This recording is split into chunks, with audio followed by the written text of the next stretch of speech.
चलिए साहब, आपको जिसका इंतज़ार था वो पहुंच चुके हैं हमारे पास। एंड जनाब फयाज़ वलाना साहब मेरे साथ लाइन पर मौजूद हैं। पाकिस्तान के हालात हाज़रा पे इनसे बातचीत करेंगे। और फयाज़ भाई, अस्सलाम वालेकुम वरहमतुल्लाहि वबरकातुहू। सर कैसे हैं आप? वालेकुम अस्सलाम माजिद भाई, आपको भी और आपका तमाम प्रोग्राम देखने और सुनने वालों को मेरी तरफ से अस्सलाम वालेकुम। वालेकुम अस्सलाम वरहमतुल्लाहि वबरकातुहू।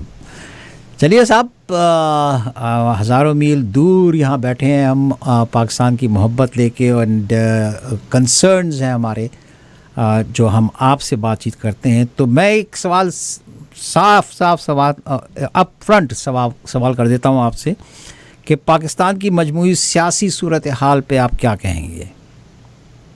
इंतहाई अफसोसनाक सूरत हाल है जी, जो स्पेशली 9 मई को जो वाक़यात हुए हैं, और 9 मई से पहले भी कोई हमारे हालात अच्छे नहीं थे, उसी के नतीजे में 9 मई का दिन आया।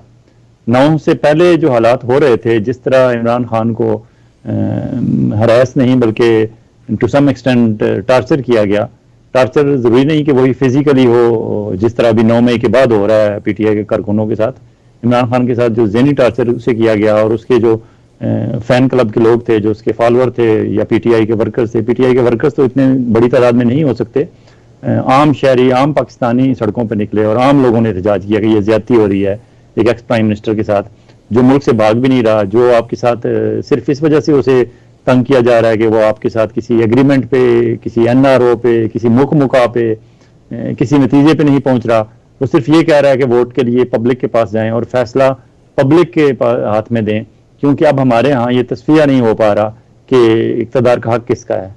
क्योंकि पंजाब में जिस तरह परवेज़ इलाही साहब की गवर्नमेंट थी, या केपीके में इनकी गवर्नमेंट थी पीटीआई की, उन्हें उस तरह काम नहीं करने दिया जा रहा था। केपीके गवर्नमेंट की तनख्वाहें तक रोक ली गई थी, उन्हें पेमेंट नहीं की जा रही थी। आज़ाद कश्मीर में जब तक वहाँ पीटीआई के प्राइम मिनिस्टर से आज़ाद कश्मीर वालों के पैसे रोक दिए गए थे, उनकी मंगला डैम की वहाँ ज़मीनें साथ यूज़ हुई हैं, उनकी रॉयल्टी थी, उस पर उन्हें पैसे रोक दिए गए थे।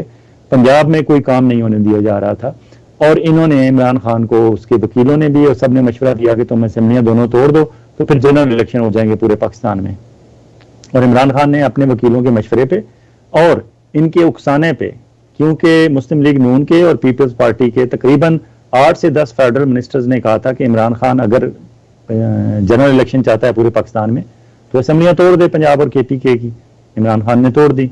अब इमरान खान को पॉलिटिक्स में आप इंतहाई शातिर सियासतदान कहें या इंतहाई भोला सियासतदान कहें, अभी तक उसने अचीव तो कुछ नहीं किया इस वजह से कि उसने असेंबलियाँ तोड़ी। हाँ, उसका पॉलिटिकल ग्राफ, उसकी पब्लिक में पॉपुलैरिटी, उसकी मकबूलियत, उसमें दिन ब दिन इजाफा हुआ है। लेकिन मेरे ख्याल में उसके पास तो काफ़ी पहले ही मकबूलियत थी, उसे मजीद मकबूलियत के चक्कर में तो नहीं पड़ना था, उसे तो इलेक्शन चाहिए थे। और अब तो वो इस हद तक वो भी और उसके बाकी लोग भी ज़हनी तौर पर तैयार हो गए हैं कि ठीक है, ये जब भी इलेक्शन कराते हैं कराएं तो सही। अब तो इन्होंने, क्योंकि इनकी कोशिश यही थी, मियाँ शहबाज शरीफ, राना सनाउल्लाह एंड जो भी इनके साथ साथी हैं इनके, कि इसे ड्रैग किया जाए। और पहले ही उन्होंने ये बातें आम कर दी थी कि इलेक्शन 9 अक्टूबर को भी नहीं बल्कि आगे 1 साल बाद होने हैं। और अब हालात जिस तरह के पैदा किए जा रहे हैं, अब तो बाकायदा वो इमरजेंसी लगा के और इमरजेंसी में एक शिक निकाल के कि इस गवर्नमेंट को एक्सटेंशन दी जाए, 6 महीने की एक्सटेंशन दी जाए या 1 साल की एक्सटेंशन दी जाए। और दूसरा प्लान बी में ये है कि चलें शहबाज शरीफ को और इनको पीडीएम को, इनको भी रुखसत करें और एक और कौमी गवर्नमेंट, एक और ऐसा सेटअप लेके आए जिसे ब्यूरोक्रेटिक टेक्नोक्रेटिक सेटअप कहें, और उसमें भी मैक्सिमम बंदे इनके ही एडजस्ट किए जाएंगे, क्योंकि इमरान खान की तो इस वक्त कहीं दाल नहीं गल रही।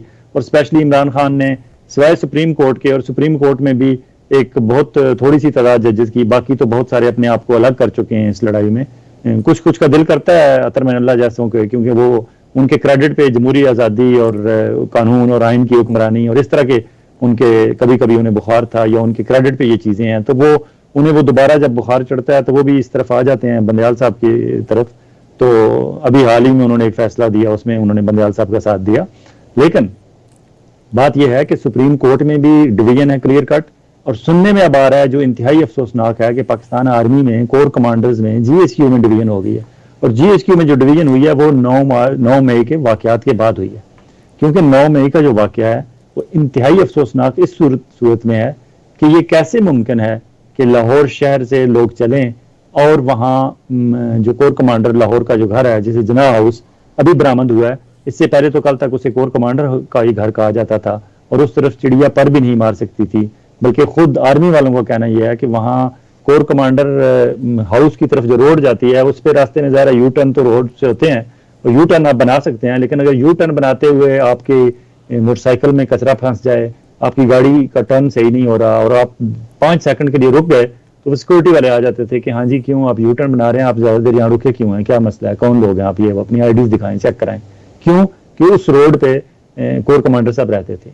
आम हालात में ये हालत थी। और अब जिस दिन पूरे मुल्क में एहतजाज हो रहा है, जगह जगह मुजाहरे हो रहे हैं, उस दिन वहां से अचानक सारी सिक्योरिटी गायब कैसे हुई?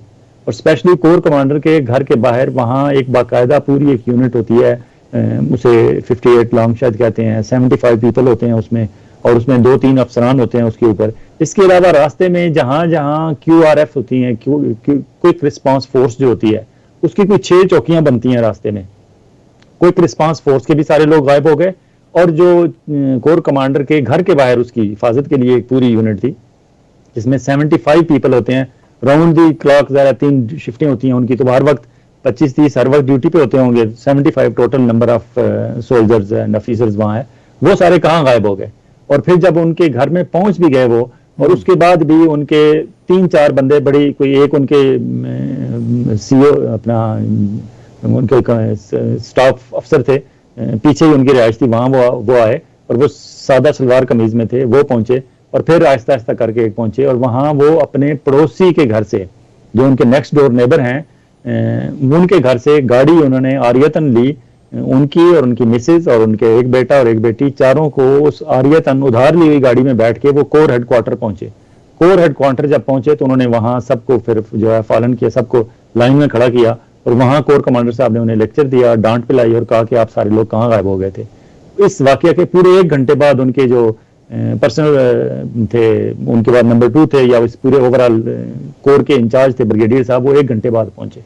अब ये बाहर तो पकड़ धकड़ हो रही है, तकरीबन इस वक्त 8000 लोगों को पूरे पाकिस्तान से अरेस्ट किया हुआ है कि जी उस दिन ये आर्मी तनसीबात पे जो हमले हुए हैं, या जो उस दिन आर्मी के खिलाफ नारे तकरीरें और जो भी कार्रवाई हुई है अफसोसनाक हुई है, उसमें लोगों को अरेस्ट किया गया है, और अब आर्मी सीक्रेट एक्ट के तहत उन पे केसेस चल रहे हैं, और ये भी कोशिश की जा रही है कि आर्मी की कोर्ट्स में केसेस चलाए जाएं। अब ये इस हद तक अगर आर्मी आर्मी आर्मी और सारा कुछ, पहले भी हमें पता था कि वो पिंडी वालों की मर्जी चलती है, अगर पिंडी वालों की ही मर्जी चलनी है, अगर उनके ही कहने पे आर्मी की कोर्ट्स में केसेस चलने हैं, अगर उनके ही कहने पे बंदे अरेस्ट होने हैं, उनके ही कहने पे इंटरनेट स्लो होना है और इंटरनेट तेज होना है, तो फिर ठीक है वो आ जाएं, खुद ही आ जाएं, अजीज हम वतनों, तकरीर करें। और लेकिन मसला उनके लिए ये है, हमारे जो आर्मी चीफ साहब हैं, क्योंकि वो पहले दिन से उन्हें दिल से कोई तस्लीम नहीं कर रहा, उनकी अपनी आर्मी यूनिट के अंदर भी, क्योंकि आर्मी के अंदर वो हैं OTS के मंगला के ऑफिसर, ट्रेंड ऑफिसर जो 9 माह में अफसर बनते हैं, और बाकी जो PM में लॉन्ग कोर्स करके आते हैं काकुल अकेडमी से, वो 2 साल में ऑफिसर बनते हैं। तो वो मानते नहीं हैं इनको OTS वालों को, वो कहते हैं 9 महीने में ये कौन सा अफसर बन गया है। लेकिन ये लकी थे, तरक्की करते आए, अच्छे थे, सॉर्ड ऑफ ऑनर इन्होंने वो अपनी शानदार कारकर्दगी थी एज ए कैडेट भी और बाद में भी, तो फिर तरक्कियां करते करते, और फिर बाद अज़ां इनके सर पे हाथ था जनाब ex army chief Qamar Javed बाजा साहब का, ये उनके ब्लू आइड बॉय थे, और पूरी आर्मी को पता था कि ये उनके फेवरेट कोर कमांडर हैं, और वो जाते हुए इनके सर पे ही वो बिठा गए उम्मा। और मियां नवाज शरीफ साहब से लंदन में कोई डील सुना है कि वहां हुई डील, और उसी डील के नतीजे में आज तक मियां नवाज शरीफ साहब खामोशी से बैठ के तमाशा देख रहे हैं, बल्कि दिल में खुश हो रहे होंगे वो। क्यों कि ये जो असल सिविल सुप्रीमेसी की, सिविल बालादस्ती की, और आर्मी के खिलाफ तकरीरें करने की, और आर्मी के को बैरकों में वापस भेजने की असल लड़ाई थी, वो तो मियां नवाज शरीफ साहब की थी। क्योंकि मियां नवाज शरीफ साहब की 3 दफा वो इक़्तिदार से गए, 3 दफा पिंडी वालों की मेहरबानी से गए, और 5 उन्होंने आर्मी चीफ लगाए, और 5 के साथ उनकी लड़ाई हुई। तो इमरान खान की लड़ाई तो इतनी बड़ी है ही नहीं। इमरान खान ने तो आखिरी दिन तक वो कहता रहा कि मैं एक पेज पे हूँ, और मेरे साथ आर्मी चीफ उस वक्त जो कमर जावेद बाजवा हैं बहुत अच्छे हैं। वो तो बाद में इमरान खान को पता चला, अचानक एक दिन उठे कि जी मेरे साथ तो हाथ हो गया, कमर जावेद बाजवा साहब ने मेरे साथ ज्यादतियां की, और बाद में फिर इमरान खान ने ये लाइन ली, और फिर इमरान खान ने इस लाइन को इतना स्ट्रांगली, इतने जोर से उन्होंने बयान किया कि अब इस वक्त शायद पाकिस्तान में कोई सिविल सुप्रीमेसी की अलामत समझा जाता है, कोई वाकई लोग समझते हैं कि कोई बंदा जंग लड़ रहा है सिविल सुप्रीमेसी की या आर्मी को बैरकों में वापस भेजने की, तो वो इमरान खान है।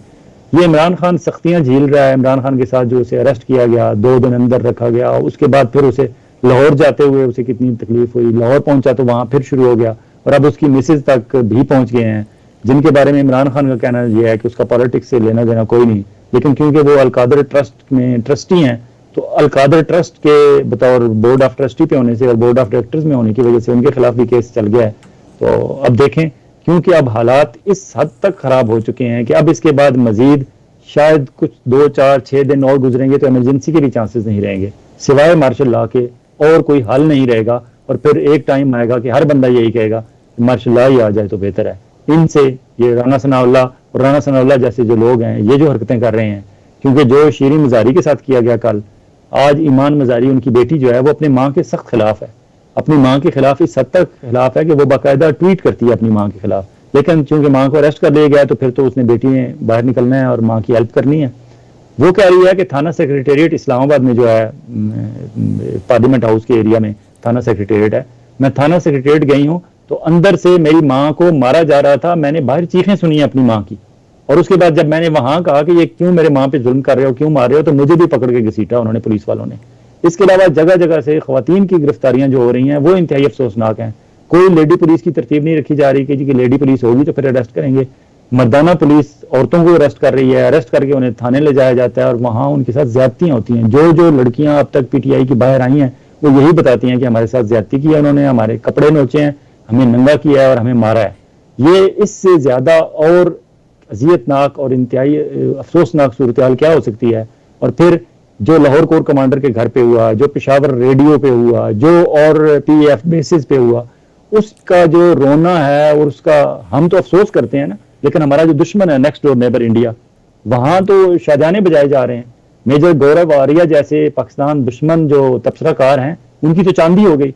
वो तो पिछले 2-4 दिनों से उनके तो व्यूज जो है मिलियंस में जा रहे हैं, क्योंकि इंडिया की आबादी भी काफी है और वो तो खुशी से फूले नहीं समा रहे कि जो नुकसान हमने पहुंचाना था पाकिस्तान को वो खुद ही, वो कहते हैं ना कि घर को आग लग गई घर के चिराग से, तो ये घर के चिरागों से ही घर को आग लग गई है, जो कि इंतहाई अफसोसनाक है। इस पे जो ओवरसीज पाकिस्तानी, हम 1 करोड़ ओवरसीज पाकिस्तानी और पाकिस्तान के अंदर भी जो दर्द दिल रखने वाले 24 करोड़ पाकिस्तानी हैं, कोई भी खुश नहीं होगा, हर बंदा अफसुर्दा है। लेकिन इस अफसुर्दगी का कब तक ये आलम रहना है, अल्लाह ही हमारे हाल पे कोई रहम करे तो फिर शायद को हालात बेहतर हों। फिल वक्त तो हर बंदा अपनी अना की जिद की घोड़े पे सवार है और ये नहीं सोच रहा कि इसमें मुल्क का क्या नुकसान हो रहा है। जी मौलाना साहब, आपने कहा कि जनाब हमारे इमरान खान साहब को पता नहीं था कि इनके साथ क्या हो गया, और आप समझते हैं कि इनके इनर सर्कल के जो करीबी जो इनके एडवाइज़र्स थे और उनके जो दोस्त जो इनके करीब तरीन हैं, उनमें से भी कोई बिका हुआ है? अच्छा, ये जो बिकने वाला काम है ना, ये हर दौर में हर पार्टी के साथ होता रहा है। भुट्टो के बारे में कहते हैं कि उस बंदे ने अपनी जान कुर्बान कर दी, उसे फांसी पे लटका दिया गया, सारा कुछ हो गया, लेकिन उस वक्त भी लोग ऐसे थे जो अंदर से मुखबरियां करते थे। तो ये हर दौर में होता है। ये तो पॉलिटिशियंस को खुद अपना इंतजाम करके रखना पड़ता है कि उनकी जो है सिक्रेसी का क्या होगा और चीज़ें क्या होंगी। इमरान खान तो इस हद तक सादा हैं, आपने उनकी एक ऑडियो जो लीक हुई है मुसर्रत जमशेद चेमा के साथ, जो उनकी ऑडियो है, उस ऑडियो में वो सीधी सीधी बातें कर रहे हैं। हालांकि उन्हें पता है कि मेरी एक फ़ोन कॉल टेप हो रही है इस वक्त, तो उन्हें एहतियात करनी चाहिए। हालांकि कोई ऐसी कोई गलत बात उन्होंने नहीं की, लेकिन उनके मुखालिफिन जो हैं वो उनकी सीधी बात का भी गलत मतलब निकालना चाहें तो निकाल सकते हैं, क्योंकि उन्हें तो सिर्फ पॉइंट स्कोरिंग चाहिए। इमरान खान इक़्तिदार में रहा 3-4 साल, इमरान खान की ज़ात के खिलाफ कोई करप्शन का केस अब तक उन्हें नहीं मिला। हाँ, फरागोगी का केस है, फरागोगी के जरिए फिर उस्मान बुज़दार के केसेस हैं, उस्मान बुज़दार के जरिए और भी कुछ होंगे पंजाब में, बिल्कुल वो केसेस हैं। उन केसेस को सामने लाना चाहिए, उनमें बिल्कुल किसी किस्म की सुस्ती या कोताही नहीं होनी चाहिए, लेकिन ज्यादती कहीं नहीं होनी चाहिए। मसला ये है कि इमरान खान से ना ब्यूरोक्रेसी उस वक्त संभाली गई, ना ऐसे अपनी पार्टी संभाली गई। इमरान खान सिर्फ लोगों के दिलों का राजा है, पब्लिक उसके सुनती है, पब्लिक उसको मानती है, पब्लिक उसके पीछे चलती है, लेकिन पार्टी के अंदर उसके हालात ये हैं। आप देख लें, इस वक्त शाह महमूद कुरैशी, असद उमर, 2, 4, 6 बंदे अंदर हुए हैं, तो अब पिछले 2 दिन से पता ही नहीं चल रहा कि पार्टी है कहाँ, सिवाय पकड़ धकड़ के। और उस सूरत हाल में कुछ समझ नहीं आ रही। हत्ता कि आज फवाद चौधरी साहब के साथ जो हुआ कि वो इस्लामाबाद हाई कोर्ट में थे, वहां से जमानत लेके बाहर निकले, आके गाड़ी में बैठे, बड़ी खुशी खुशी उनकी वीडियो आई है। 2 कदम उनकी गाड़ी चली है तो सामने उन्होंने देखा पुलिस फिर आगे खड़ी है, तो वो गाड़ी से निकल के भाग के दौड़ लगा के वापस फिर कोर्ट में चले गए हैं। और कोर्ट में जाके जज साहब को कहते हैं, जस्टिस हसन गुल औरंगजेब को, कि जी वो तो बाहर, आपने मुझे जमानत दी है, पुलिस फिर बाहर खड़ी है, मुझे किसी और केस में गिरफ्तार करना चाहते हैं, तो मुझे समझ नहीं आ रही है कि ये मेरे साथ ज्यादती करेंगे। तो फिर जस्टिस गुल औरंगजेब ने उन्हें कहा कि आप यहाँ बैठे, मैं कोई रास्ता निकालता हूँ। फिर उन्होंने मशवरा करके वकला से और बाकी लोगों से फिर उन्हें 2 दिन की जमानत दी कि 2 दिन आपको इस्लामाबाद के अंदर पुलिस किसी भी केस में अरेस्ट नहीं कर सकती। अब ये 2-2, 1-1 दिन, 4-4 दिन की ये जो गिनी हुई सांसें हैं, इस पे बंदा कब तक जिंदा रह सकता है। और फिर उसमें भी आपके पास है कि आप 27 किलोमीटर इस्लामाबाद डिस्ट्रिक्ट की हदूद से बाहर नहीं निकलते। आप बाहर निकलेंगे तो पंजाब पुलिस अरेस्ट कर लेगी, केपीके की तरफ जाएंगे तो केपीके पुलिस अरेस्ट कर लेगी। तो उनके बिल्कुल भागने के, बेसिकली वो अपने घर नजरबंद नहीं हुए बल्कि पूरे इस्लामाबाद के अंदर नजरबंद हो गए हैं फवाद चौधरी साहब। इसी तरह इनके साथ इमरान खान का मसला ये है कि इनके पास जो सीनियर थे, फॉर एग्जांपल फखर इमाम है, सीनियर पार्लियामेंटेरियन है, रियाज फतेहाना है, पुराने पार्लियामेंटेरियन है, इसी तरह के और जो इनके बुजुर्ग जो पीटीआई में सियासतदान है, उनसे मशवरे की पता नहीं इमरान खान को ख्याल नहीं आता, या वो इतना अवेलेबल नहीं है, सीनियर हो गए हैं बहुत ज्यादा, उनकी एज सेहत नहीं इजाजत देती, या इमरान खान को टाइम नहीं है। फॉर एग्जांपल वहां से गुलाम अब्बास हैं सियालकोट से, लेकिन वो नजर नहीं आते, उस्मान डार हर जगह नजर आते हैं। उस्मान डार यंग हैं, एनर्जेटिक हैं, और उस्मान डार के साथ भी बहुत ज्यादती हुई, जो उनके घर में पुलिस जिस तरह गई और जिस तरह उनके घर में तोड़ फोड़ की। अब ये दुनिया में कहीं किसी जगह आप वो वीडियो दिखाएं कि जी ये तोड़ फोड़ किसने की, ये पुलिस ने की। पुलिस का काम तो तोड़ फोड़ नहीं करना होता, पुलिस का काम तो लोगों को प्रोटेक्ट करना होता है तोड़ फोड़ से। यहाँ पुलिस आपको रोड पे कनाडा में, अमेरिका में रोकती है, तो आप पुलिस को देख के डरते नहीं है कि पुलिस आ गई है तो पता नहीं क्या हो जाएगा। आपको पता होता है कि पुलिस आ गई है तो अब हमें प्रोटेक्ट हो गए हैं, अब हमें कोई और कुछ नहीं कह सकता, पुलिस जो पूछेगी हम बताएंगे, और जहां हमें खैर वफियत से पहुंचना होगा पुलिस हमें स्कॉट करके वहां पहुंचाएगी, अपने घर तक, अपने ऑफिस तक, या जहां भी हमने जाना है। पुलिस आ गई है तो अब कोई खतरा नहीं है। लेकिन पाकिस्तान में यह है कि पुलिस जब आ जाती है तो अब ये खतरा होता है कि अब बाकी जंगली दरिंदों से और बाकी जो इर्द गिर्द में जो चीजें हैं, खतरनाक डाकू हैं, चोर हैं, या कोई दरिंदा जानवर है, कुछ है, उससे तो बच जाएंगे, इस पुलिस वाले से हमें कौन बचाएगा? क्योंकि पुलिस वाले ने तो ज्यादती करनी है, ज्यादती नहीं करनी तो कोई केस बनाना है, केस नहीं बनाना तो दिहाड़ी बनानी है, अपनी जेब गर्म करनी है। उसने आपकी जेब में से कुछ ना कुछ निकलवा के ही जाना है, या आपको अंदर करना है या आपकी जेब को खाली करना है। तो ये जो तासर है, और जो फिर उस्मान डार के घर में जो कुछ हुआ, जितनी बुरी तरह उन्होंने एक एक चीज, अलमारियों में से बर्तन निकाल के तोड़े, कोई चीज उनके घर में सलामत नहीं रहने दी। अब वो वीडियोस जब बाहर चलेंगी, दुनिया में चल रही हैं, तो लोग क्या सोचते होंगे कि इस मुल्क में पुलिस का ये काम है। पुलिस का काम तो ये होना चाहिए था। और क्यों गए थे जी? अरेस्ट करने गए थे। अरेस्ट करने का सिंपल तरीका ये, आप दरवाजा बेल दें, डोर नॉक करें, अंदर से हमारे लोगों को भी अगर उन्हें यकीन हो हमारे सिस्टम पे, तो वो आराम से बाहर निकल के आए, हाँ जी क्या मसला है, ये आपका अरेस्ट वारंट है, हमारे साथ चलें, आपके सवाल जवाब करने हैं, कोई आपके खिलाफ केस है, लोग चले जाएं। अपने वकील को इतनी देर में टाइम मिल जाता है, वकील को कॉल कर लेते हैं, थाने पहुंचे साथ वकील भी पहुंच जाता है, कचहरी पहुंचे साथ वकील भी पहुंच जाता है, वहां बैठ के सवाल जवाब हो। अगर केस है तो उसका बाकायदा केस चले, सजा, फांसी तक की सजा, मैक्सिमम सजा, आप किसी को फांसी दे सकते हैं ना, दे दें अगर प्रूफ होती है तो अदालत में। लेकिन ये क्या तरीका है कि आप उन्हें तोड़ फोड़ उनके घर में कर रहे हैं। अब वो उनके घर में पड़े हुए बर्तनों का क्या कसूर था, उस फर्नीचर का क्या कसूर था, एयर कंडीशनर का क्या कसूर था, और वो जो हार्ड अर्न मनी, उनकी जो एक मेहनत की कमाई होगी, हर बंदे की मेहनत की कमाई होती है, वहां जो उन्होंने टेलीविजन स्क्रीन, एलईडी स्क्रीन लगाई हुई है, और फिर वहां उसके घर में जो औरतें हैं, उनकी वालदा हैं, बच्चे हैं छोटे, उन छोटे बच्चों के जहन पे आप क्या छोड़ रहे हैं? क्या वो बच्चे जिन्होंने वो दहशत देखी है, क्या वो बच्चे सारी जिंदगी उसके बाद पाकिस्तान में अपने आप को महफूज समझ सकेंगे? कभी भी नहीं।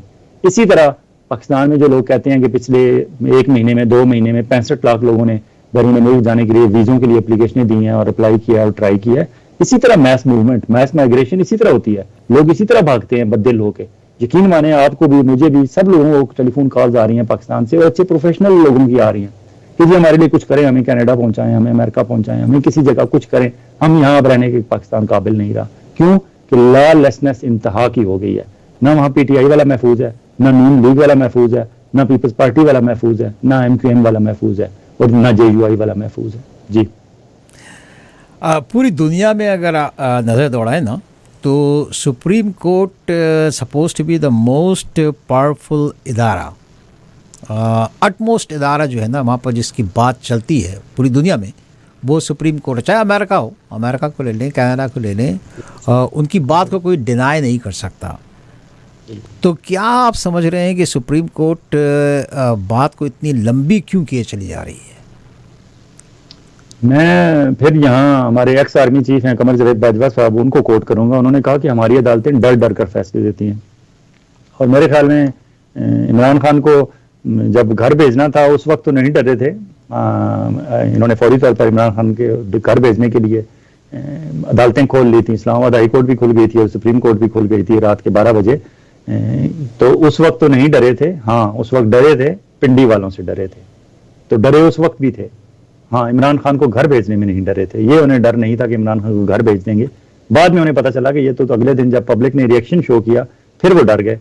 अब वो एक तरफ पब्लिक से डरते हैं कि पब्लिक का सारा स्टांस और पब्लिक का सारा जोर और पब्लिक में जो पॉपुलैरिटी, और उस लिहाज से अगर हम इमरान खान के हक में कोई फैसला नहीं देंगे तो पब्लिक हमें जीने के लिए नहीं छोड़ेगी, और इमरान खान के खिलाफ देंगे तो, और अगर तो इमरान खान के हक में देंगे तो पिंडी वालों से डरते हैं और फेडरल गवर्नमेंट से डरते हैं, क्योंकि फेडरल गवर्नमेंट ने उनके खिलाफ जो सिलसिला शुरू किया हुआ है। अब देखें, आज भी पार्लियामेंट हाउस में उन्होंने एक पार्लिमानी कमेटी बनाई है जिसने कहा है कि जी तौहीन पार्लियामेंट की 10 साल कैद और इतना जुर्माना और ये वो। अब वो समझ रहे हैं तौहीन पार्लियामेंट कौन कर रहा है, मैं कर रहा हूँ, आप कर रहे हैं, नहीं आम शहरी कर रहे हैं, नहीं कोई भी नहीं कर रहा। उन्हें सिर्फ ये लग रहा है कि चीफ जस्टिस ऑफ पाकिस्तान और कुछ सुप्रीम कोर्ट के जजेस जो हैं वो हमारी तौहीन पार्लियामेंट कर रहे हैं। क्या तौहीन पार्लियामेंट है कि जी हमने यहाँ से कहा है कि इलेक्शन नहीं करने, ये नहीं करना, वो नहीं करना, हम जो भी यहाँ से चीज़ मूव करते हैं वो वहाँ उसको उसमें फेंक देते हैं, डस्टबिन में फेंक देते हैं। हमारी हर एफर्ट जो है उसको नल एंड वाइड कर देती है सुप्रीम कोर्ट ऑफ पाकिस्तान। इसका मतलब है कि सुप्रीम कोर्ट ऑफ पाकिस्तान तौहीन कर रही है। ये बात नहीं करना चाहते कि कायदे कानून के तहत आइन क्या कहता है पाकिस्तान का कानून क्या कहता है, क्या सुप्रीम कोर्ट सही कर रही है या गलत कर रही है, इस पे कोई बात करने के लिए तैयार नहीं है। हाँ, वो ये समझते हैं क्योंकि हमने ये कहा है कि ऐसा होना चाहिए, उन्होंने हमारी बात नहीं मानी, इसका मतलब है तौहीन हो गई है। अब तौहीन की सजा होनी चाहिए। क्या सजा होनी चाहिए? 10 साल कैद होनी चाहिए, जुर्माना होना चाहिए। एक तरफ सुप्रीम पार्लियामेंट इस हद तक आप पे चढ़ाई कर रही है और चीफ जस्टिस ऑफ पाकिस्तान, हालांकि उन्होंने ये सारे दरमियान के जो एतराजात थे वो खत्म करते हुए अब फैसला उनके अपने हाथ में है। वो हैं जस्टिस मुनीब अख्तर हैं और तीसरे उनके साथ जस्टिस इजाजुल हसन हैं, और तीनों हम ख्याल हैं इस मामले में कि 90 दिन के अंदर इलेक्शन होनी चाहिए। कहाँ गए वो 90 दिन? 90 दिन भी गुजर चुके। लोगों की तवक्को थी कि 14 मई को जब हो जाएगी ये तौहीन अदालत, अदालत ने कहा था इलेक्शन करो, उन्होंने नहीं कराया 90 दिन के अंदर, तो 15 मई को 16 मई को उनको सजा सुना दी जाएगी। लेकिन चीफ जस्टिस ऑफ पाकिस्तान फिर भी एक दफा आखिरी हरबे के तौर पर वो फिर भी उससे मसलहत से काम ले रहे हैं और उन्होंने फिर मौका दिया।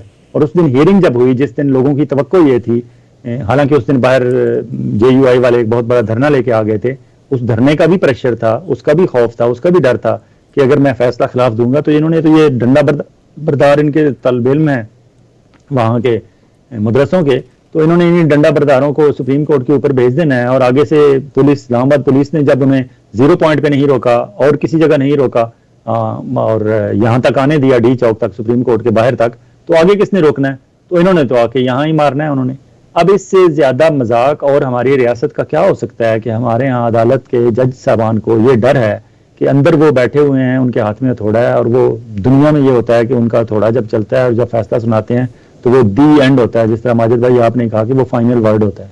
लेकिन पाकिस्तान का ये मजाक देखें कि बाहर एक बंदा जत्था लेके आ गया है, लोग मुसल्ला बंदे लेके आ गया है बंदा, और उनको वहाँ CDA कैपिटल डेवलपमेंट अथॉरिटी वाले पानी दे रहे हैं, उनकी इस्लामाबाद पुलिस फैसिलिटेट कर रही है। एक फेक किस्म की धरने से एक रात पहले इसाक डार जो वजीर खजाना है और वजीर दाखिला राना सनाउल्लाह और एक आध कोई और बंदा, ये मौलाना फजल रहमान साहब के पास जाते हैं और टेलीविजन पर और अखबारात में ये तस्वीर शो करते हैं कि जी हम मौलाना साहब को मनाने गए थे कि आप धरना ना दें, और मौलाना साहब नहीं माने। ये सिर्फ उन्होंने एक एहतमाम हुज्जत किया था, हालांकि एक्चुअली मेरे ख्याल में ये गए थे कि हाँ जी मौलाना साहब बताएं सुबह आपको किस तरह हमने फैसिलिटेट करना है, और वो फैसिलिटेशन सुबह नजर आ गई जब वहाँ मौलाना साहब कहते हैं एक गमला भी नहीं टूटेगा और हमारा धरना होगा इस्लामाबाद में। गमला नहीं टूटा, हाँ गेट सारे टूट गए हैं जो बड़े बड़े आपने वहाँ इन्होंने बनाए थे और लगाए थे, गेट जरूर टूटे हैं। गमला और गेट में बड़ा फर्क होता है। मौलाना साहब को शायद गमला तोड़ना बहुत बड़ी जुर्म लग रहा है और गेट तोड़ना बड़ा जुर्म नहीं लग रहा उन्हें। उन्होंने बात नहीं मानी। PDM की हुकूमत है, अपनी हुकूमत है, अपनी हुकूमत के खिलाफ, और अपनी हुकूमत में ही वो मुजाहरे कर रहे हैं। किसके खिलाफ मुजाहरे कर रहे हैं? इंसाफ के खिलाफ मुजाहरे कर रहे हैं। इंसाफ कौन सा? जो अभी हुआ नहीं, मुतवक्को इंसाफ, कि हमें तवक्को है कि कल फैसला हमारे खिलाफ आने वाला है, इसलिए हम डंडा बरदार इकट्ठे कर लेंगे और बाहर आके खड़े हो जाएंगे। अब कल अगर फैसले वाले अगले दिन जो भी नेक्स्ट डे होगी, इमरान खान कहे कि हाँ मैंने भी अपना जत्था लेके आना है और मैंने भी बाहर खड़े होना है क्योंकि मुझे तवक्को है कि मेरे खिलाफ फैसला आएगा, और एक तरफ ये जत्था ले आए कि हमें तवक्को है कि हमारे खिलाफ फैसला होगा, तो उसके बाद कौन सी सुप्रीम कोर्ट और कौन से जज साहबान और कौन से मुअज़्ज़ज़ अदालत और मीलाड, ये सारे ड्रामे फिर खत्म कर दें, बंद करें, ताले लगाएं इसको सुप्रीम कोर्ट को भी। अब सुप्रीम कोर्ट ने उस वक्त जब वहां अटॉर्नी जनरल से इन्होंने मुकालमा किया तो चीफ जस्टिस ऑफ पाकिस्तान ने खुद कहा कि आपको कितना टाइम चाहिए तैयारी के लिए, क्योंकि ये नजरसानी की अपील है इलेक्शन कमिश्नर की, हम उसको इंटरटेन कर रहे हैं और उस पर आपने जवाब देना है गवर्नमेंट की तरफ से, फेडरल गवर्नमेंट की तरफ से, कि 14 मई को इलेक्शन क्यों नहीं कराया, क्या वजूहत थी, आपको ये जवाब तैयार करने के लिए कितना टाइम चाहिए। अटॉर्नी जनरल उस्मान मंसूर साहब, उनको समझ नहीं आई, उन्होंने कहा जी 4 घंटे। उन्होंने समझा कि शायद ये कह रहे हैं कि आपको फेडरल गवर्नमेंट से पूछने में कितना टाइम चाहिए कि क्या जवाब देना है। तो उन्होंने कहा नहीं नहीं, चीफ जस्टिस साहब ने कहा मैं कह रहा हूं आपको डिटेल में जवाब तैयार करने के लिए कितना वक्त चाहिए, 7 दिन 10 दिन। अपने मुंह से चीफ जस्टिस ऑफ पाकिस्तान साहब प्रपोज कर रहे हैं उससे कि तुम 7 दिन 10 दिन कुछ भी मांगो, हम देने के लिए तैयार हैं। तो उन्होंने कहा जी कि मुझे 10 दिन चाहिए। समझ गए उस्मान मंसूर ज़ाहिर स्मार्ट आदमी है, अटॉर्नी जनरल ऑफ पाकिस्तान, और कुछ पिछले हफ्ते 2-3-4 हफ्तों में इतने उन्हें धक्के लग चुके हैं कि वो अगर स्मार्ट नहीं भी थे तो वो दिन ब दिन होते जा रहे हैं। उन्होंने कहा जी मुझे 10 दिन चाहिए। चीफ जस्टिस साहब ने उन्हें 7 दिन दिए, बल्कि 8 दिन हो गए कि 23 को फिर दोबारा मिलते हैं और आप 23 को आए। अब बाजार ये लग रहा है कि 23 को जवाब देंगे। एक तरफ उन्होंने उस्मान उसको फैसिलिटेट भी किया अटॉर्नी जनरल को कि तुम तैयारी कर लो, क्योंकि मेरे पास तो सजा देने के अलावा और कोई सूरत नहीं है, क्योंकि आइन और कानून में ये लिखा हुआ कि 90 दिन में इलेक्शन होने थे। दूसरी तरफ उन्होंने मौलाना फजल रहमान साहब को भी डिच किया, क्योंकि मौलाना साहब तो धरना देने आए थे। मौलाना साहब का अंदाजा था कि आज नहीं तो कल, कल नहीं तो परसों, 3 दिन में हो जाएगा। और 3 दिन की सुनने में आया कि उन्होंने 2 अरब रुपए की पेमेंट लंदन ग्रुप से लेनी थी, और लंदन ग्रुप से पेमेंटें उन्हें कुछ रिलीज हो गई हैं, बाकी पेमेंटें उनकी रुक गई हैं। और उन पेमेंटों का सबूत यह है कि वहाँ राशिद सुमरो, जो इनके खालिद सुमरो के, राशिद सुमरो उनका नाम है, जो JUI सिंध के प्रेसिडेंट हैं, वो बाकायदा वहाँ वीडियोस बनी हैं, वो 2-2 हज़ार रुपया हर पार्टिसिपेंट जो शरीक हुए हैं उनके JUI के वहाँ मुजाहिरीन, उनके हाथ में 2-2 हज़ार रुपया तकसीम कर रहे हैं, कैश नोट तकसीम कर रहे हैं। और वहाँ इंटरव्यू किए गए हैं उन JUI के वर्कर्स के जो मुजाहरा करने आए थे, उनसे पूछा गया था कि डील क्या थी। तो उन्होंने कहा जी 2,000 रुपया पर डे, हर दिन का 2,000 रुपया मिलना था यहाँ में बैठने का, और इसके अलावा पानी और कोल्ड ड्रिंक्स वो वाफर मिकदार में इनकी जिम्मेदारी थी, 3 वक्त का खाना था और आने जाने की ट्रांसपोर्ट थी। ये पैकेज था मुजाहिरीन के लिए, क्योंकि फेडरल गवर्नमेंट सर पे हो, फंड जो हैं वो लंदन ग्रुप से आने हों, मौलाना फजल रहमान साहब आगे तकसीम कार हों। रेंट ए कार मौलाना साहब के बारे में कहा जाता है कि वो जिस तरह रेंट ए कार सर्विस होती है, ये रेंट ए पॉलिटिकल पार्टी या रेंट ए वर्कर की सर्विस फराम करते हैं मौलाना साहब, और फराम अक्सर मुस्लिम नून को ही करते हैं, क्योंकि वहाँ से अदायगी अच्छी हो जाती है और वो तसल्ली बख्श अंदाज में होती है। मौलाना साहब को मायूसी हुई कि सिर्फ उन्हें 1 दिन की पेमेंट मिली होगी या 1 आध दिन की और आने जाने की मिली होगी। उनका अंदाजा था कि 4-5-6 दिन की पेमेंट ज्यादा हो जाएगी। उनकी पेमेंट खराब हुई और वो चीफ जस्टिस साहब ने की, उन्होंने 8 दिन दे दिए। अब 8 दिन इस गर्मी में तो वहां नहीं रुक सकते थे। मौलाना साहब ऐसे स्पीच करते थे तो कहते थे कि मैं जमीन गर्म कर दूंगा। तो जब सूरज वहां पाकिस्तान में इस वक्त जो है, कराची में तो 44 तक टेम्परेचर गया, लेकिन इस्लामाबाद में शायद 35, 36 और 38, 40 तक गया है। तो उस गर्मी में शायद वो 8 दिन तो वहां रुक नहीं सकते थे, तो वो अपना बिस्तर लपेट के वहां से चले गए हैं। अब अंदाजा ये है कि दोबारा चीफ जस्टिस साहब कोशिश इस तरह करेंगे कि 1 आध दिन हियरिंग करेंगे, दूसरे दिन तासुर ये देंगे कि हम फैसला नहीं देने लगे, और फिर दूसरे तीसरे दिन फैसला दे देंगे। वो उन्हें चाहते हैं कि मौलाना साहब को फिर उस तरह का इज्तिमा करने का मौका ना मिले। लेकिन साथ उन्होंने एक बात और किया, उन्होंने कहा है कि मैं चाहता हूं कि आप जिस तरह पहले आपने एक मुज़ाकरात का सिलसिला शुरू किया था, अब दोबारा मुज़ाकरात की तरफ जाएं। फेडरल गवर्नमेंट और अपोजिशन जो PTI है मेन, ये मिल के बैठें और किसी नतीजे पे पहुंचें, हमारे तक बात ना लेके आए, क्योंकि हम सजा देंगे तो उसमें लोग नाअहल भी होंगे और हुकूमत भी जाएगी और आपके लिए प्रॉब्लम भी होगी, और फिर लॉ एंड ऑर्डर। और फिर एक और भी मसला है कि सुप्रीम कोर्ट फैसला सुनाएगी, उस फैसले पे अमल किसने करना है? अमल तो फेडरल गवर्नमेंट करती है, और फेडरल गवर्नमेंट वो है जो सुबह दोपहर शाम चीफ जस्टिस ऑफ पाकिस्तान के खिलाफ साजिशें करने में मसरूफ है। क्या राना सनाउल्लाह साहब उस पर अमल करेंगे? क्या शहबाज शरीफ साहब करेंगे? और अगर ये सारी फेडरल गवर्नमेंट चली जाएगी, who is going to be the next care taker? कौन होगा? पहले एक दौर होता था कि जब आर्मी वालों की, पिंडी वालों की कुछ इज्जत बेहतर थी, आज से ज्यादा बेहतर इज्जत होती थी कि जो ही ऑर्डर आता था वो पहुंच जाते थे और वो ऑर्डर इंप्लीमेंट कराते थे। अब उनके यहाँ अलग उनके अपने मसाइल हैं, वो भी शायद उस तरह बाहर नहीं आना चाहते। और अब जो उनकी course commander, special course commanders conference हुई है, उसमें उन्होंने खुल के इस पे अफसोस का इजहार किया है कि जी लाहौर के कोर कमांडर के घर पे अटैक हुआ है, पेशावर के कोर कमांडर पे लोग गए हैं, मुल्तान कैंट में लोग घुसे हैं, गुजरांवाला कैंट में लोग घुसे हैं, पिंडी कैंट में नहीं घुसे, GHQ तक पहुंच गए हैं लोग, और GHQ में वहां जो खवातीन के साथ ज्यादती हुई है और फिर उसकी अलग इंक्वायरी हो रही है। लेकिन इसके अलावा कहते हैं कि कोर कमांडर्स की अंदर जो है, अंदर चाहे वो कोर कमांडर हों या ब्रिगेडियर लेवल के लोग हों या जनरल लेवल के लोग हों, क्योंकि ज़्यादा पढ़े लिखे और इस तरह की सोच रखने वाले लोग जो हैं, स्पेशली उनके बच्चे यूथ जो है वो सारी पीटीआई में, और ज़ाहिर बच्चों से का प्रेशर बहुत बड़ा प्रेशर होता है, और ये प्रेशर पाकिस्तान के हर पढ़े लिखे तबके पे है, चाहे वो आर्मी में है, चाहे वो ब्यूरोक्रेट्स में है, चाहे वो जर्नलिस्टों में है, चाहे वो पॉलिटिशियंस में है, चाहे वो कारोबारी तबके में है। हर घर से बच्चों का प्रेशर आ रहा है, क्योंकि बच्चे वो जो 1996 से इमरान खान को जदोजहद करते हुए देख रहे हैं, अगर उस वक्त 1996 में कोई 2 साल का बच्चा था, आज वो 2023 में वो बच्चा अब जो है 27-28 साल का बच्चा है। अब उस 27-28 साल में उस बच्चे ने सारा कुछ, इमरान की सारी स्ट्रगल उसने देखी है, और आज जब उसे पता चलता है कि मेरा इंटरनेट नहीं चल रहा, पाकिस्तान में इंटरनेट बंद करने का मतलब यह है कि पहली तो बात तो यह है कि इमरान खान ने पाकिस्तान की यूथ को पाकिस्तान के सियासी मामला से और कौमी मामला से जोड़ दिया। ये इमरान खान का बड़ा क्रेडिट है। पाकिस्तान की यूथ लाताल्लुक हो रही थी पाकिस्तान के मामला से। आम हालात में पाकिस्तान की यूथ मुस्लिम लीग नून और पीपल्स पार्टी की जो आपस में इनकी लड़ाई थी 80s 90s और 90s के बाद की, इस दौरान आम यूथ से सोचती थी कि ये हमारे बड़ों का, अंकल का, आंटियों का, हमारी मम्मी का, डैडी का और बाकी लोगों का, बड़ों का झगड़ा है, जो कुछ मुस्लिम लीग में बैठे हुए हैं, कुछ पीपल्स पार्टी में बैठे हुए हैं और आपस में एक दूसरे से लड़ते रहते हैं। लेकिन इमरान खान जब से आए हैं, इमरान खान चूंकि वो क्रिकेट की वजह से, एक पाकिस्तान में क्रिकेट का भी क्रेज होता है, और इमरान खान के फिर शौकत खानम हो गया या नमल यूनिवर्सिटी और इस तरह के काम, और फिर इंटरनेशनली भी इमरान खान पाकिस्तान को रिप्रेजेंट करता है, बोलता है, तो यूथ हमारी इमरान खान को सुनना शुरू हो गई।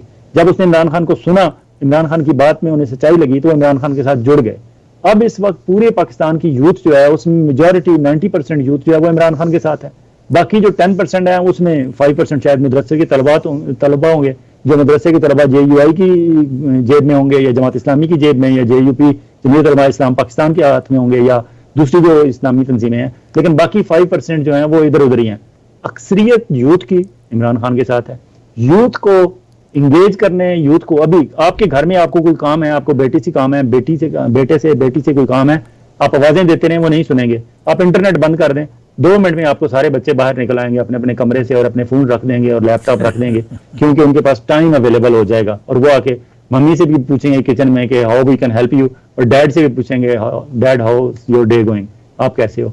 आप उनको मां का और बाप का ख्याल तब आएगा जब उनका इंटरनेट बंद होगा।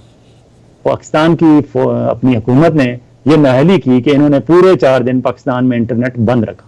अब भी इस वक्त भी पाकिस्तान भर में इंटरनेट की स्पीड उन्होंने लो की हुई है। और भाई स्पीड लो करें या तेज करें, जो मैसेज बाहर जाना है वो चले जाना है। अब 4 दिन में जो नुकसान हुआ है हमारी इकोनॉमी का, उसका किसी को कोई ध्यान नहीं। वैसे हम IMF के सामने हमारे वजीर खजाना साहब कहते हैं कि जी हम नाक रगड़ रहे हैं, आपको $1-1 डॉलर के लिए आप नाक रगड़ रहे हैं, लेकिन आपको ये जत्थे रोकने के लिए, जत्थों का इंतजाम करने के लिए, जत्थों को इस्लामाबाद पहुंचाने के लिए, उसके लिए आपके पास अरबों रुपए हैं और आप अरबों रुपए डिस्ट्रीब्यूट भी कर रहे हैं, लेकिन आपको इलेक्शन कराने के लिए आपके पास पैसे नहीं है। तो फेडरल गवर्नमेंट का एक कदम दिन ब दिन उन्हें पब्लिक की नजर में दूर करते जा रहा है, वो काबिल नफरत होते जा रहे हैं। और इमरान खान का एक कदम इमरान खान को पब्लिक से और जोड़ता जा रहा है। इमरान खान का सिवाय इसके कि उनके लोगों ने लाहौर कोर कमांडर के घर पे अटैक किया, उनके लोगों ने पेशावर में रेडियो पाकिस्तान पे हमला किया, ये इमरान खान का डिस्क्रेडिट होगा इमरान खान की पार्टी का। लेकिन इमरान खान कहता है कि ये प्रूव करें कि मैंने या मेरे जिम्मेदारान ने अगर लोगों को ऐसा करने पे कहा है तो हम वो सजा कबूल करने के लिए तैयार हैं। लेकिन अभी तक कोई ऐसे सबूत हाथ नहीं लगे। हाँ, जो ये लोग 8,000 इन्होंने पकड़े हैं बंदे, उनमें से जाहिर है ऑब्वियसली 1% भी लोग ये कह दें कि हाँ हमें PTI के ऊपर क़यादत से हदायत आई थी और हमने ये काम किया। फिर अब इस बात पे होगा कि किसने किसको हदायत दी थी, और वो जो हदायत की चेन थी, क्या वो नीचे से आम वर्कर से होती हुई वो चेन पंजाब से या KPK की क़यादत से होती हुई, क्या वो मरकजी क़यादत तक पहुंचती है? और मरकजी क़यादत ने क्या कोई इजलास किया था? उस इजलास में कौन कौन शरीक था? उसमें ये फैसले हुए थे और उसमें क्या इमरान खान की इंस्ट्रक्शंस थी? तो वो इमरान खान तक बात पहुंचाने की कोशिश पूरी की जाएगी। लेकिन क्या इतना वक्त है सबके पास? मेरे ख्याल में तो किसी के पास वक्त नहीं है। अब इस वक्त आर्मी चीफ ने जो स्टेटमेंट दी है कोर कमांडर्स कॉन्फ्रेंस के बाद, उसमें भी उन्होंने यही कहा है कि इत्तफाक राय पैदा किया जाए, मिल के बैठा जाए। एक तरफ चीफ जस्टिस ऑफ पाकिस्तान कह रहे हैं कि इत्तफाक राय पैदा किया जाए, अदलिया कह रही है, हमारी आला तरीन सतह पे अदलिया की तरफ से कहा जा रहा है इत्तफाक राय पैदा किया जाए, मिलकर बैठें। दूसरी तरफ से हमारे कोर कमांडर पिंडी बॉयज जो इंतहाई पावरफुल हैं पाकिस्तान में, उनकी कोर कमांडर कॉन्फ्रेंस की जो प्रेस रिलीज आती है वो ज़ाहिर है उन बलवाइयों के खिलाफ और हमला करने वालों के खिलाफ तो है ही है और होनी चाहिए, बिल्कुल मजम्मत करते हैं हम सारे। लेकिन साथ उन्होंने ये कहा है कि इत्तफाक राय पैदा किया जाए और बैठा जाए और बात की जाए। वो भी उसी तरफ जा रहे हैं। इसका मतलब है कहीं ना कहीं कोई बात हो रही होगी। इमरान खान ने इस्लामाबाद से लाहौर पहुंचने के बाद जो उन्होंने स्पीच की DGISPR के खिलाफ, और उससे पहले DGISPR ने जो स्टेटमेंट दी, ये गैर जरूरी थी। DGISPR की स्टेटमेंट गैर जरूरी थी, उस पर रिएक्शन इमरान खान का इंतहाई गैर जरूरी था। लेकिन वो कहते हैं ना, मरीम नवाज का दिया हुआ फार्मूला है कि मजामत होगी तो मफामत होगी। शायद ये मरियम का फार्मूला इमरान खान को पसंद आ गया है कि मजामत करेंगे तो मफामत होगी, और मरियम ने तो इस फार्मूले को इस तरह अजबर कर लिया है कि इस्लामाबाद में भी आप मौलाना फजल रहमान साहब की जो रिक्वेस्ट करके मरियम उन्हें लेके आई हैं, हालांकि शहबाज शरीफ और बाकी आसिफ जरदारी वगैरह ये नहीं चाहते थे, और मरियम ने उसका सबूत अमली ये दिया कि वो बाकायदा जलसे में स्टेज पे पहुंची और मौलाना के साथ खड़ी हुई और उन्होंने तकरीर की, और तकरीर ऐसी की कि शायद पाकिस्तान की हिस्ट्री में, अदलिया की हिस्ट्री में इतनी अदलिया के खिलाफ तकरीर आज तक किसी ने नहीं की होगी। अब चीफ जस्टिस ऑफ पाकिस्तान सारे मामलात ये निपटाते जब भी बैठेंगे कोर्ट में, वो इस पे भी अपने रिमार्क्स पास करेंगे और मरियम को भी बताएंगे कि आपने बेटा क्या कहना था और आपने क्या कह दिया। आपने जितना नुकसान आपके वालिद साहब ने शायद इतना नहीं पहुंचाया होगा इतने सालों में, जितने आपने एक स्पीच में पहुंचा दिया पाकिस्तान। जी माजिद भाई, अब इमरान खान के पास क्या चॉइसेस हैं, या ये कह लें कि इमरान खान अब क्या चाहते हैं? इमरान खान तो इलेक्शन चाहते हैं। इमरान खान के पास अब चॉइसेस लेके जाने वाले इमरान खान के पास पहुंच चुके होंगे। आप देखें, इमरान खान को प्रेशराइज हर तरीके से उन्होंने कर लिया। आखिरी अरबा उनके पास ये बचा था कि वो उनके घर पे हाथ डालें, घर तक भी पहुंच गए। इमरान खान को बुशरा बेगम को लाहौर हाई कोर्ट में लेके जाना पड़ा, और आप कोइंसिडेंस देखें या आप समझें कि हाँ वाकई कहीं से डोरे हिल रही हैं, कहीं से हदायत पास हो रही हैं। उधर लाहौर हाई कोर्ट बुशरा बेगम मिसेज इमरान खान को 23 मई तक की जमानत देती है कि आपको 23 मई तक अरेस्ट नहीं किया जाएगा, उसके बाद की बाद में देखी जाएगी। इधर chief justice of Pakistan Islamabad supreme court में इस्लामाबाद में बैठे हुए हैं, वो लाहौर हाई कोर्ट में फैसला हो रहा है कि 23 तक बुशरा को हाथ नहीं लगाना। इस्लामाबाद में फैसला हो रहा है, चीफ जस्टिस अता बंदियाल साहब कह रहे हैं कि 23 को फिर दोबारा मिलेंगे, उस तक आपस में कोई मामला तय कर लें, वरना 23 को फिर हम बैठेंगे। ये कोइंसिडेंस नहीं है कि 23 इधर भी दी जा रही है उधर भी दी जा रही है। इसका मतलब है कि कहीं किसी जगह कहा गया है कि एक हफ्ता दें इन्हें आखिरी, अगर ये एक हफ्ते में सारे मामला ठीक कर लेते हैं फेडरल गवर्नमेंट और PTI एक दूसरे के साथ किसी नतीजे पे पहुंच के, तो ठीक, नहीं तो फिर दमादम मस्त कलंदर होगा, फिर पिंडी वाले ही आएंगे। इमरान खान के पास तो अब आखिरी, इमरान खान ने अपनी आखिरी जो स्पीच की है, उन्होंने जो बची खुची उनकी क़यादत बाहर रह गई है, क्योंकि उनके ज्यादा बड़े लीडरान और बहुत ज्यादा तादाद में उनके जो अहम ओहदेदारान थे, हर सिटी के हर डिस्ट्रिक्ट के, वो सारे तो अंदर हो चुके हैं। अंदर का मतलब है अरेस्ट हो चुके हैं, गिरफ्तार हो चुके हैं। तो इमरान खान ने जो आखिरी स्पीच की अपने टिकट होल्डर से और अपने दूसरे पार्टी लीडर से, इमरान खान ने कहा है कि हम फिनिशिंग लाइन के करीब पहुंच चुके हैं। अब इस मौके पे आपने खड़े रहना है, रेजिस्टेंस शो करनी है, ये आखिरी इम्तिहान है आपका, उसके बाद हम we are almost there. Imran Khan तो अपनी जो उनकी क्रिकेटिंग की एक सेंस है और उनकी जो वो है कि ये आखिरी 2 ओवर, आखिरी 5 ओवर रह गए हैं और हमने बस आखिरी जंग है, आखिरी मार्का है, लेकिन इसी आखिरी मार्के में वो मज़ाहमत जितनी उन्होंने शो करनी थी मेरे ख्याल में शो कर चुके हैं। अब तो बैक एंड पे उनके साथ जो मुज़ाकरात, जो बातचीत, जो सिलसिला कहीं चल रहा है कहीं और चल रहा होगा, ये मुज़ाकरात और राब्ते कभी ख़त्म होते ही नहीं है। और जितने हालात सख्त होते हैं इतने राब्ते तेज होते हैं। क्यों कि राब्ते करने वाले भी तो हमारे ही लोग होते हैं ना, पाकिस्तानी।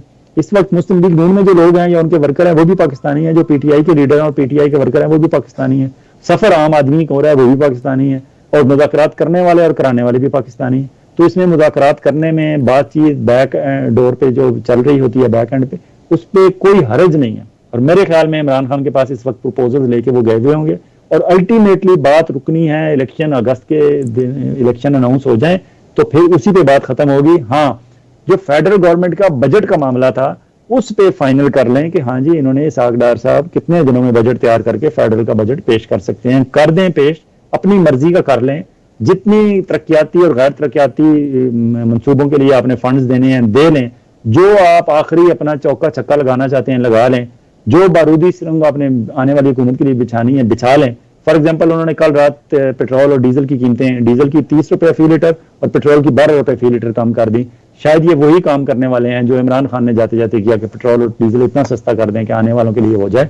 शायद इसहाक डार साहब अगले 2, 4, 6 दिनों में 15 दिन का भी इंतजार न करें, 15 दिन से पहले पहले ही मजीद पेट्रोल और डीजल सस्ता कर दें। लेकिन करें तो सही, आगे इस स्टैंड स्टिल तो इस तरह तो काम नहीं चल सकता।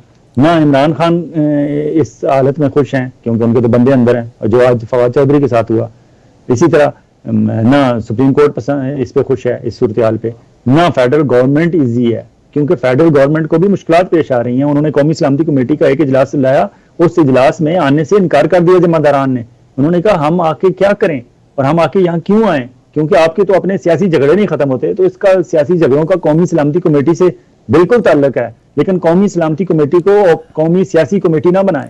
आप अपने सियासी मामला तय करें, उसके बाद जो फाइनल आपके प्रपोजल्स हैं या फाइनल तजावीज़ हैं या फाइनल इश्यूज हैं, उनको कोई एक ड्राफ्ट की सूरत में कोई फाइनल शक्ल में लेके हमारे पास आए और हम ताकि आपको कोई मशवरा भी दे सकें। और वहां भी कहते हैं कि कौमी सलामती कमेटी में जब आर्मी चीफ हमारे जनरल आसिम मुनीर साहब होते हैं, chairman joint chief of staff general Sahir Shamshad Mirza होते हैं और एयर चीफ और नेवल चीफ होते हैं, तो they are also not happy with that situation, majority of them except Asim Munir साहब को। शायद उन्हें क्योंकि लंदन से मंजूरी हुई थी और उन्हें शहबाज शरीफ साहब की मुस्लिम लीग की नून की गवर्नमेंट ने उन्हें आर्मी चीफ तैनात किया था, 2 दिन उनकी रिटायरमेंट रोक के उन्हें आर्मी चीफ लगाया गया था, तो शायद वो थोड़े से ओबलाइज्ड होंगे।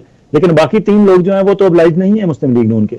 उन्हें तो आम जनता की जो परेशानी है वो उन तक पहुंचती है।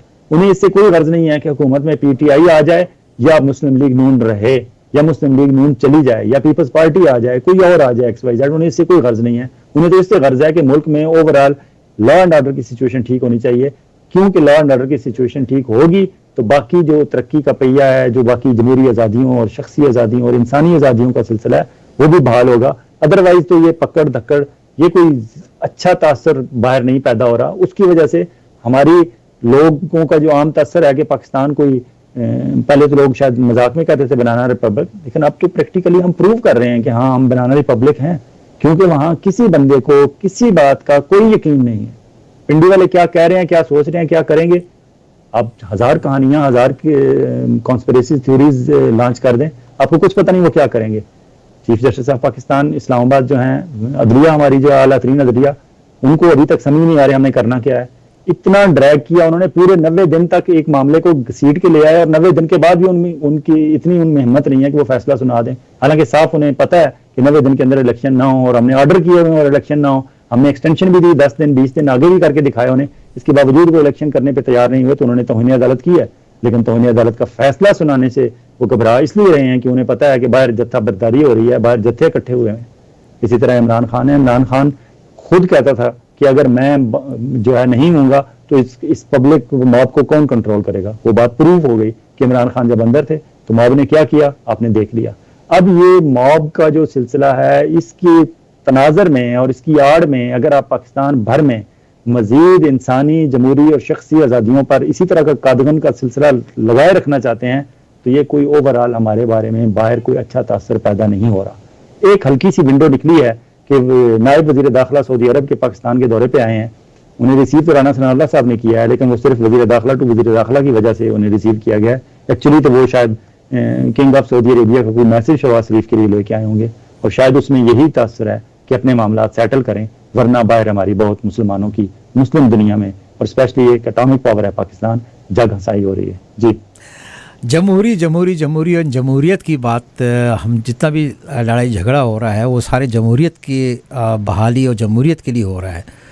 9 मई के वाक़यात क्या मुल्क में जमहूरियत का बिस्तर लपेटे जाने की तरफ पहला कदम साबित होगा?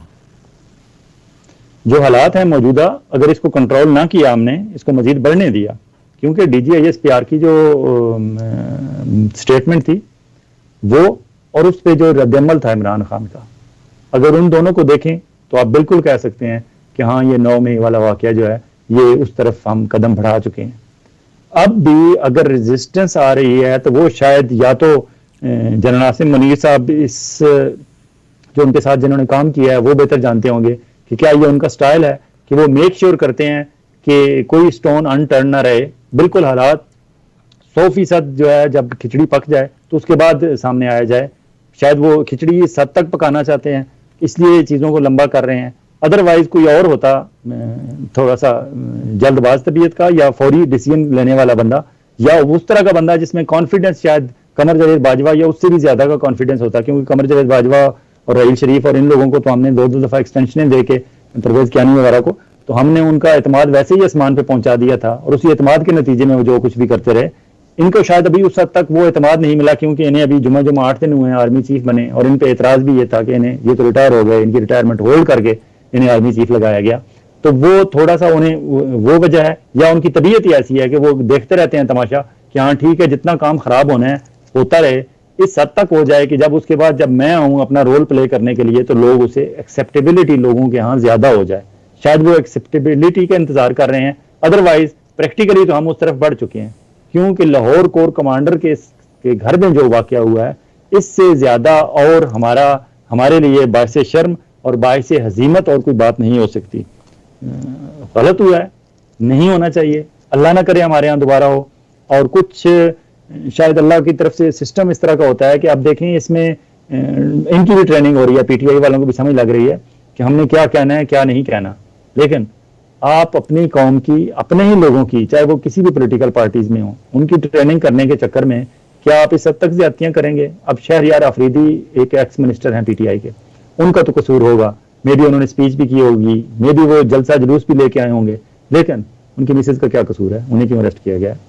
साबिक डिप्टी स्पीकर कौमी असम्बली कासिम सूरी साहब का कसूर होगा कि वो पीटीआई के रहनुमा हैं और उन्होंने तकरीर भी की होगी, शायद कहीं लीड भी किया होगा किसी जलसे जुलूस को, लेकिन उनकी मिसेज का क्या कसूर है? उनको क्यों अरेस्ट किया गया? इसी तरह और जो खवातीन को अरेस्ट किया जा रहा है, और अरेस्ट करने के बाद तमाशा देखें कि सेनेटर फलकनाज चतराली, उनको अरेस्ट करने के बाद रिहाई मिली जेल से, निकली बाहर, साथ शीरी मजारी जो रुकन कौमी असम्बली थी एक्स, ये दोनों बाहर निकली तो आगे से फिर पुलिस ने गेट से फिर पकड़ लिया उन्हें। इसी तरह हमारे जो साफी हैं इमरान रियाज खान साहब, इमरान रियाज खान की आपका उससे नजरियाती इख्तलाफ हो सकता है, उसका तरीक़ेकार से आपका इख्तलाफ हो सकता है, but he is a genuine journalist.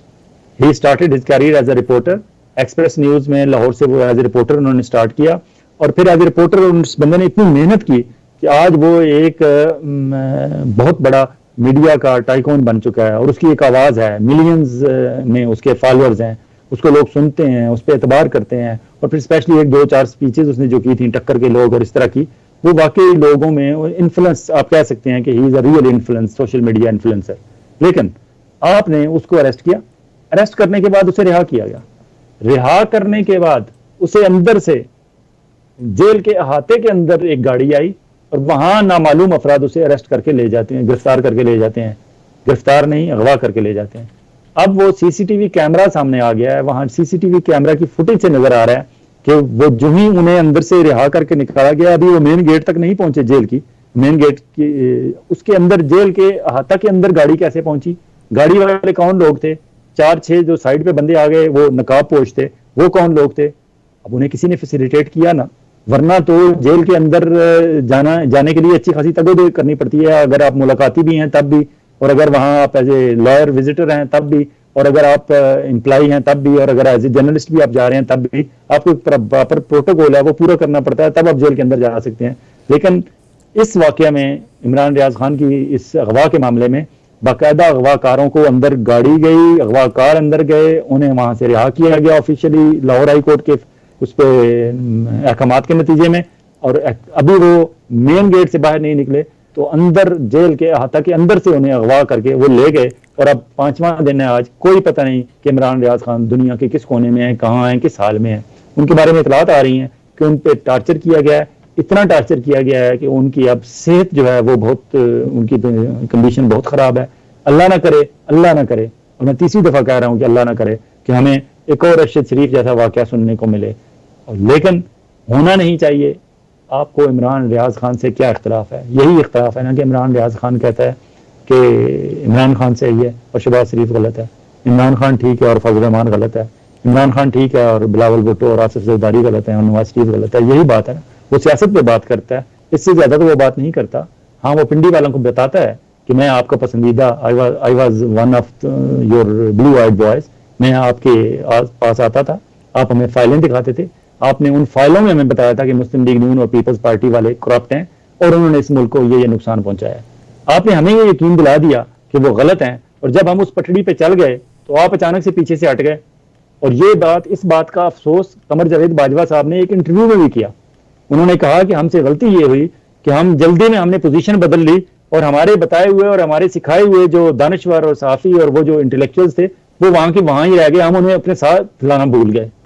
इससे ज्यादा और बड़ा मजाक क्या हो सकता है कि आज जिन लोगों को कल आपने सिखाया, बोलना बताया, उनके सर पे हाथ रखा, उन्हें स्टोरीज और फाइलें ला के देते रहे, और बाकी जर्नलिस्ट जो जेन्युइनली काम करते थे, जो आपकी बात नहीं मानते थे, आपकी लाइन पे नहीं चलते थे, आपके दर पे नहीं आते थे, आपके पास आपके रातबखोर नहीं थे, आपके मैसेज में और लंगर खानों में जाके खाने नहीं खाते थे, आपके साथ जो है एम्बेडेड जर्नलिज्म नहीं करते थे, आप उन्हें हकारत की नज़र से देखते थे। और ये ब्लू आइड बॉयज थे, इमरान रियाज खान साहब जैसे, जिनको आप स्टोरियां देते थे और इनको बनाते बनाते आप इतना बड़ा सहाफ़ी बना लिया आपने। उसके बाद आपको ख्याल ही नहीं रहा कि हमने तो पोजीशन बदल ली, इनसे भी पोजीशन बदलवानी थी।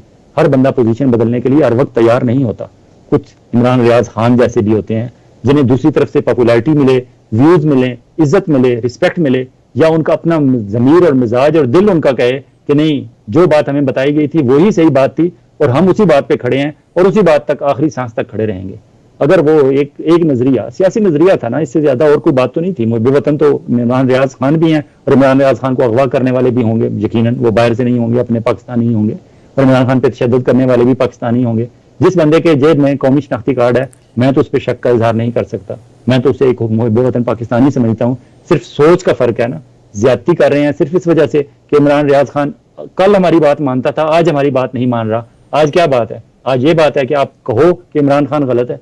अब कल तक उनसे इमरान रियाज खान और इमरान रियाज खान जैसे दीगर साफियों से ये कहलवाते रहे हैं कि आसिफ जरदारी और नवाज शरीफ गलत हैं। उस वक्त वो कहते रहे हैं क्योंकि आपने उन्हें कायल कर लिया था, या वाकई वो ये समझते थे। आज आप कहते हो कि नहीं, वो ठीक हैं, आसिफ जरदारी भी ठीक है, नवाज शरीफ भी, शहबाज शरीफ भी, मरियम नवाज भी, मौलाना फजल रहमान भी, वो सारे ठीक हैं, इमरान खान गलत है, और इमरान खान के साथ शाह महमूद कुरैशी, असद उमर और पूरा ये जो इसका जो ग्रुप है, ये सारे गलत हैं। और भाई रातों रात कैसे एक बंदा अपना बदल दे सारा कुछ? आप उसे बदलवाना चाहते हैं, अगर बदल नहीं रहा तो आप उसे अगवा करके ले गए। कहाँ ले गए हैं कोई पता नहीं कहाँ गया, अभी तक उसके अगवाकारों का नहीं पता चला। लेकिन पूरा पाकिस्तान, ये उन्हें शक नहीं है बल्कि उन्हें यकीन है कि ये पिंडी बॉयज की कार्रवाई है, क्योंकि इमरान रियाज खान से सबसे ज्यादा मसला, सबसे ज्यादा परेशानी, सबसे ज्यादा तकलीफ और सबसे ज्यादा नाखुश पिंडी बॉयज ही थे और कोई नहीं था। और ये इस तरह का काम जो है कि आप जेल के हुदूद के अंदर जाके किसी बंदे को अगवा करके ले जाएं और फिर उसका पता ही ना चले इतने दिनों तक, उसे कहीं भी किसी कोर्ट में कहीं भी ना पेश किया जाए, तो वो पिंडी बॉयज के अलावा और कौन हो सकता है? जी, हमारे मुल्क की दो बड़ी सियासी जमातें और उसके जो लीडर्स हजरात हैं, जनाब नवाज शरीफ और आसिफ जरदारी साहब, ये लोग क्यों खामोश हैं आजकल? वो उनका जो काम है, उनका जो पर्पस है वो सॉल्व हो रहा है। उसमें एक उनके मियां नवाज शरीफ साहब के भाई शहबाज शरीफ साहब इस्तेमाल हो रहे हैं बतौर ईंधन, और दूसरी तरफ इमरान खान बतौर ईंधन इस्तेमाल हो रहे हैं, तो उन्हें बोलने की कोई ज़रूरत नहीं है। आसिफ जरदारी साहब, आपको याद होगा एक दफ़ा उन्होंने आर्मी के खिलाफ तकरीर की थी और उन्होंने कहा था कि आप यहाँ 3 सालों के लिए आते हो बतौर आर्मी चीफ, हम यहाँ फॉरएवर हैं। क्योंकि पॉलिटिकल पार्टी का लीडर तो फॉरएवर होता है ना, उसको तो जब तक वो खुद रिटायर ना हो या अल्लाह मियाँ उन्हें अपने पास ना बुला लें, उस वक्त तक तो वो पॉलिटिकल पार्टी के हेड होते हैं और उनको पॉलिटिकल फोर्स भी और पूरा एक सिलसिला होता है पाकिस्तान भर में, जहाँ जहाँ किसी की बड़ी पार्टी है, किसी की छोटी पार्टी है, तो उनका जो स्टेटस है, उनका जो ओहदा है, उनका डिजिग्नेशन है और उनका एक जो हैसियत है, वो तो हमेशा के लिए होती है।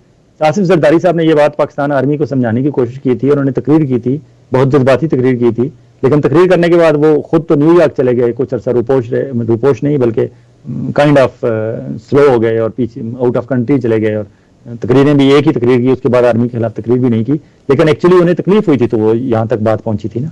तो तकलीफ तो उन्हें पिंडी बॉय से थी आसिफ जरदारी साहब को। तो आसिफ जरदारी साहब को इस मौके पे बोलना, वो इंतहाई बेवकूफ़ होंगे, जो कि वो नहीं है, वो इंतहाई सियाने हैं, और उनके बारे में जो कहा जाता है एक जरदारी साहब पे भारी, तो वो वजन के लिहाज से भारी नहीं है, वो अकल के लिहाज से और सियासी दानिश और सियासी सूझबूझ के हिसाब से भारी हैं। वो बिल्कुल सही कर रहे हैं अगर खामोश बैठे हुए हैं, वो खामोशी से तमाशा देख रहे हैं। वो कह रहे हैं कि मेरा पर्पस, मेरा टारगेट अचीव हो रहा है, किसी और के खर्च पे, किसी और की एनर्जी लग रही है, किसी और के कारकुन जो है वो ईंधन बन रहे हैं, तो मुझे क्या जरूरत है बोलने की? वो खामोशी से तमाशा देख रहे हैं। इसी तरह नवाज शरीफ साहब की असल लड़ाई थी पिंडी बॉयज के साथ और सिविल सुप्रीमेसी और ये सारा सिलसिला, क्योंकि उनको इक़्तिदार से 3 दफा निकाला गया और उन्हें ये अब भी है, अभी वो इस्लामाबाद पाकिस्तान वापस क्यों नहीं जा रहे? इस वजह से नहीं जा रहे क्योंकि उन्हें पता है कि मैंने जो गुजरांवाला के जलसे में जो लंदन से बैठ के स्पीच की थी और जिसमें मैंने एक स्पीच में 11 दफा उस वक्त के आर्मी चीफ कमर जावेद बाजवा और उस वक्त के DGISI जनरल फैज हमीद के खिलाफ स्पीच की थी और उनको काबिल नफरत किरदार के तौर पर उनका तारुफ कराया था उस स्पीच में, वो स्पीच अभी तक पाकिस्तान आर्मी को भूली नहीं। इसके अलावा भी डॉन लीक्स हो गया या और इस तरह के उनके जो मामला थे, वो उन पे कोई नवाज शरीफ उनकी गुड बुक्स में तो नहीं है पिंडी वालों के। नवाज शरीफ को ये खौफ है, खतरा है, डर है कि मैं पाकिस्तान जो ही पहुंचूंगा मुझे अरेस्ट कर लिया जाएगा, और ये मेरा भाई जो 1 साल वज़ीर-ए-आज़म 1 साल हो चुका है, अभी तक वज़ीर-ए-आज़म है, तकरीबन 13-14 महीने की तरफ जब बात बढ़ रही है, अभी तक ये मेरे खिलाफ केसेस खत्म नहीं करा सके, कोई मेरे लिए आसानियां नहीं पैदा करा सके, वापस मुझे पाकिस्तान बुलाने का कोई एहतमाम नहीं कर सके। मैं पहुंच जाऊंगा तो ये तो फिर कुछ भी नहीं कर सकेगा।